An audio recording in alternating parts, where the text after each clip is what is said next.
Hello, welcome to another edition of Q&A with the Coach, coming to you from Daionji Temple here in Nagasaki, Japan. Today we have a question from our good friend. Someone came over there, so I thought it was Ramsey Dewey for a second. Yes, but I have had a question about.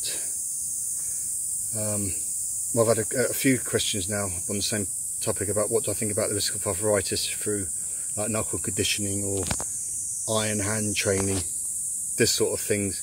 I replied to the questions directly, like in the comments.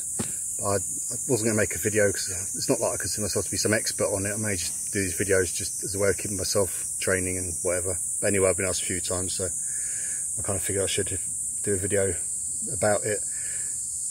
I mean, I've seen plenty of in real life and well, in the flesh, so to speak, and also there's channels like Okinawa and Karate, which basically show, I'm here in Japan, and they basically show lots of predominantly men, the karate masters in the 60s, 70s, sometimes 80s, that have done full-on training for decades, conditioning, and their hands are fine, but they can do full-on, they'll do brick breaks and all the rest of it. There's had a few million views, the one where he's hitting some load of boards all put together. Some say well, there's always this thing, oh, it's really easy because the grains all going the same way and stuff. It's, funny enough, those people never actually post a video of themselves doing it to show how easy it is. That's one thing I've noticed. And that, anyway, those guys have got no arthritis or anything. I mean, their hands are, they look like they do karate, and they might have some partial loss of dexterity in the fingers. You know, they wouldn't be doing fine weaving, but it comes with the territory, really. It's only been in the last couple of decades that there's been this kickback against proper, well, I come at it from a karate perspective because that's kind of my background, so to speak. I mean, now karate, I mean, it's the same school of thought that gives 8-year-olds or 10-year-olds black belts. You know, nowadays you get a black belt, you don't have to do you don't have to do the makiwara, the punching post. Maybe it's health and safety and stuff.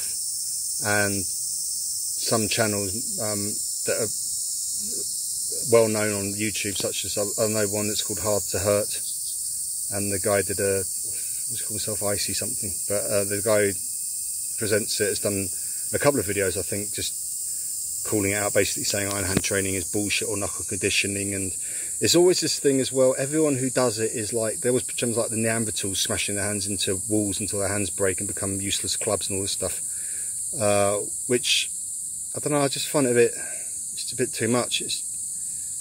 Sensible people don't train like that. You do it bit by bit. You just do knuckle push-ups on progressively harder surfaces. You're always pushing it a bit, like any sort of training. But I mean, I would say I play the guitar, but also I'd like full use of my hands like anyone else, so I don't overdo it in my own little thing. I mean, there's people doing much harder training than I do that their hands seem fine as well. Some people will unfortunately develop problems with their hands. Maybe they overdo the training, or maybe they were susceptible to arthritis anyway.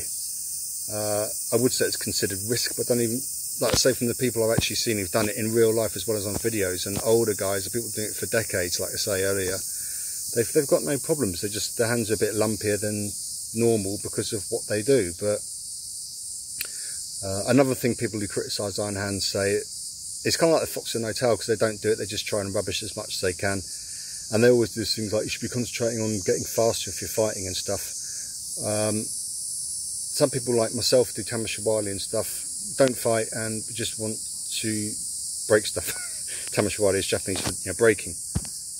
It's like me personally, for all that matters, it's my strange hobby. So I'm going to need conditions, in this case hands, for that.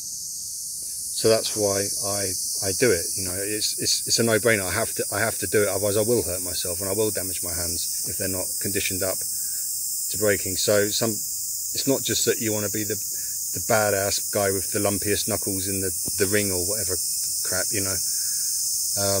And like I said, training until the last 2 or 3 decades, conditioning has been a prerequisite of most martial arts. And aside from maybe like Aikido or something, but even not striking martial arts, judo and stuff, your body's going to get conditioned. So I don't see why it's a big deal if you train your hands as well. And your body gets conditioned just being banged. So if you do karate, you also sort of forming fists and hitting stuff. So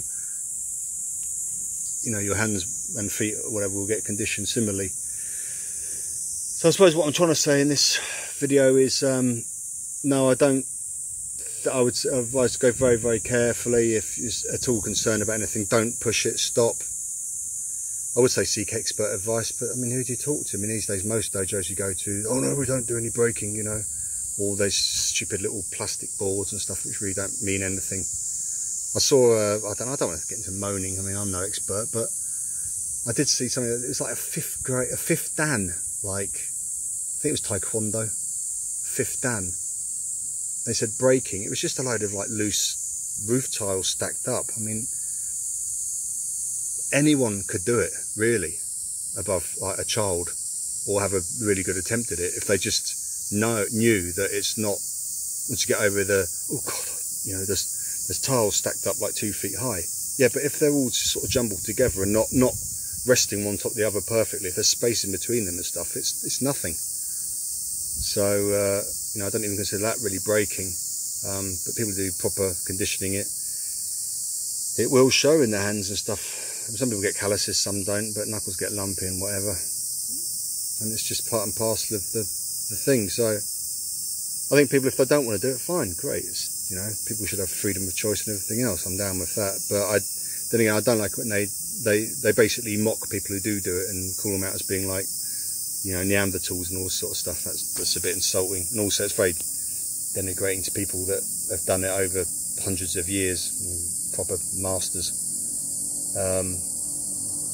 So I don't think, anyway, I'm rambling on, but I just, if it's done carefully and blah blah blah, then I don't think it leaves you any more risk of arthritis, but just go careful. And that's all I have to say about that. Cheers.